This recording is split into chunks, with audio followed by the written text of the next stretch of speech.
Wake up, dearie. Get up for me. It's the last day of your time here. I wanted to surprise you. Yes, it's still dark outside. Surprise comes up in a bit. Come on, dearie. Dearie. We have a short time before the surprise starts. Don't worry, I won't let you fall. The rocks aren't unstable up here. I promise. Do you like it? I set up a place for us to watch the sunrise. Your final sunrise here. I wanted it to be as memorable as possible. Maybe you'll look at the sunrise in your homeworld and think of this. It's beautiful, isn't it? It's like the sun has magic to cast a spell on the world. Make it stop in its tracks. Make the world pause and take a break. I hope when you look at the sunrise in your homeworld, you remember to breathe and take in the view. Don't worry. I won't let anything happen to you, dearie.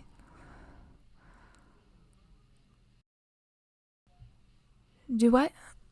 Oh, I'm sorry. Just a little off in my own world at the moment. Dearie, are you sure you don't want to go home? I don't want you to give up on a life you could have in your homeworld. You know I would aid in directing the vortex, so you ended up in your homeworld.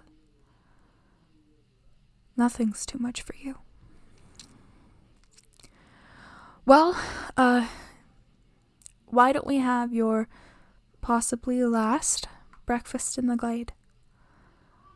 Possibly final breakfast of your vacation here. I guess that sounds better.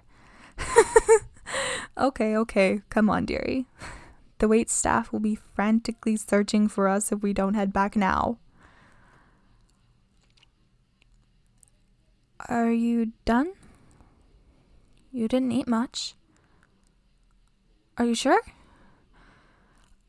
I'm just saying your plate is still mostly full. You haven't even touched your favorite part. I specifically asked the waitstaff to make it for you. Fine. So, would you like to go on one final walk through the main town with the Glade? Bid farewell to the store owners and stall workers you've made connections with? I just want them prepared if you do choose to leave through the vortex tonight.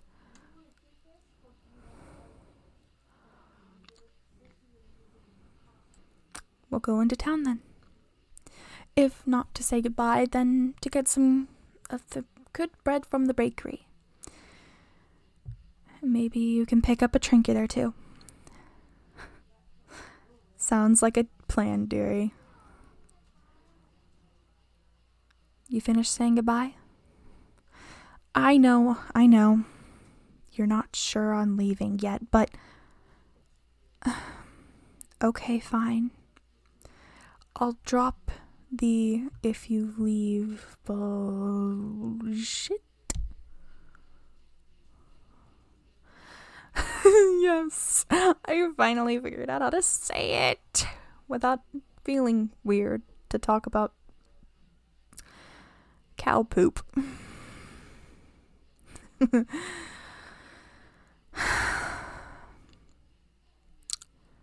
trees are so pretty at the edge of town.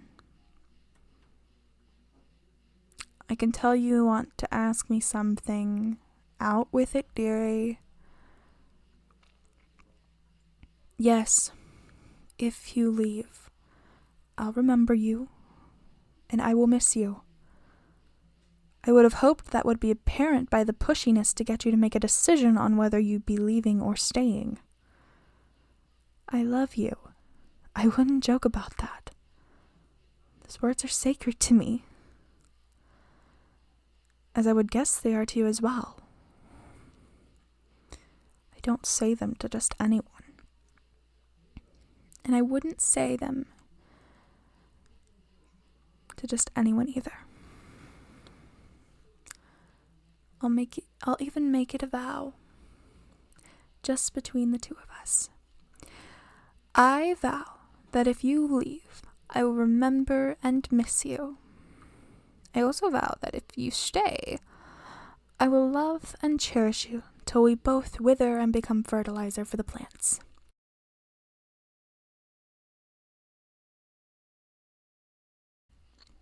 We'll get you home through the vortex that brought you here.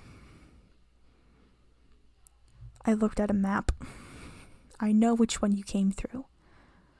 I found you in the woods. There's one vortex that opens in the woods. I promise it will not be hard to find. I promised you I would get you home. I promised to care for you. You're not going into the forest alone. You're not going into the vortex alone. Even if you choose not to go into the vortex at all, I'm not letting you leave without me seeing you off. If you leave at all. Stop trying to talk me out of going to the vortex with you. I want to get you there safely. You don't know how close you are to a problem in those woods. Drop it. I'm going with you, and that's final. I said that's final, dearie.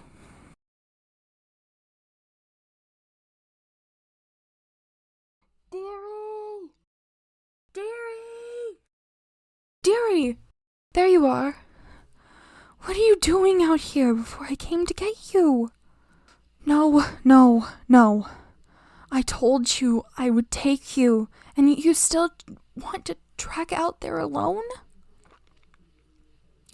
You don't know what's in those woods. Do I need to remind you of the beings that hunt short-eared people?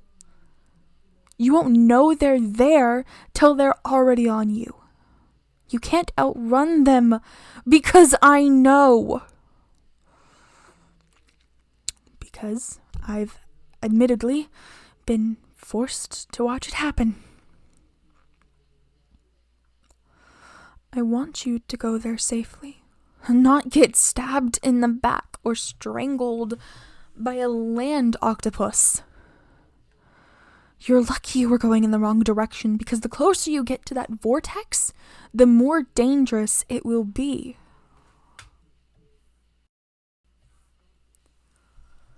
What? What do you mean? No, I'm not anxious. Okay, maybe a little bit, but it's fine. I'm fine. Just today is a dangerous day. If you didn't think to notice, once we left, not very many people left their homes. It's Magical Disaster Day. This means most people here in the Glade will not get to see their families this month. Their families outside of the Glade this month. But it's also the only day for you to go back home till next month. Come on. We need to be quick. It's almost time. The moon will shine and the vortex will open in no time.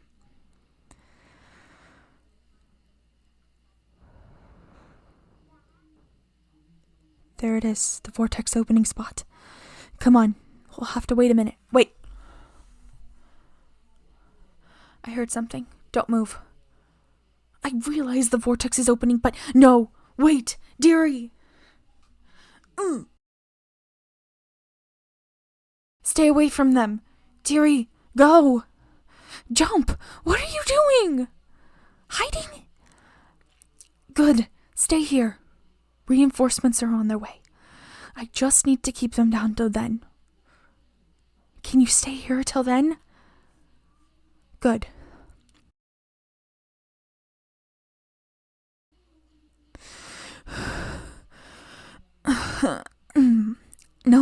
No, dearie, I'm fine. They just jabbed my shoulder is all. Nothing major. Okay. Maybe a bit worse than I thought. Wait, why are you here? The vortex is closing. You won't be able to return home after this. We'll go through the same thing. Why? Why do you choose this wicked place over your homeworld? Because this is your home? This has become your home? But, I mean, yes. You should be able to visit home on a full moon, but it'll be the same as everyone here in the Glade. You'll be stuck here. When the moon sets, you'll be forced to come back. You're okay with that?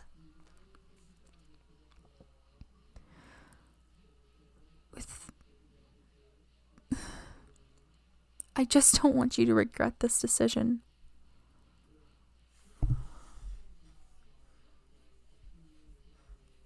Are you absolutely sure? Okay. Then will you help me up and we can head back to the manor? Back home?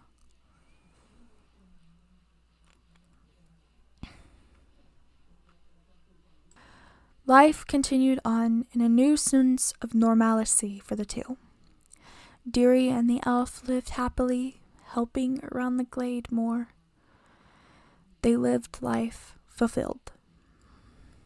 Then, when the king came to lift the Glade's curse, feeling his daughter had served a long enough sentence, he found her happy with Dearie. He even granted them the ability to marry each other when they eventually chose to. The elf would never be on the throne, not that she wanted to anyways. So instead, the elf and Dearie lived out their days in the manor. As people drifted in and out of the towns surrounding them, they remained content with each other. When the vortex in the woods would open, at the elf's insistence, Dearie would return to their homeworld, content with the choice they made to leave it. The elf would always be there to receive them home. As their days wound down, Dearie and the elf lay down for rest, content with the life they had built together. The end.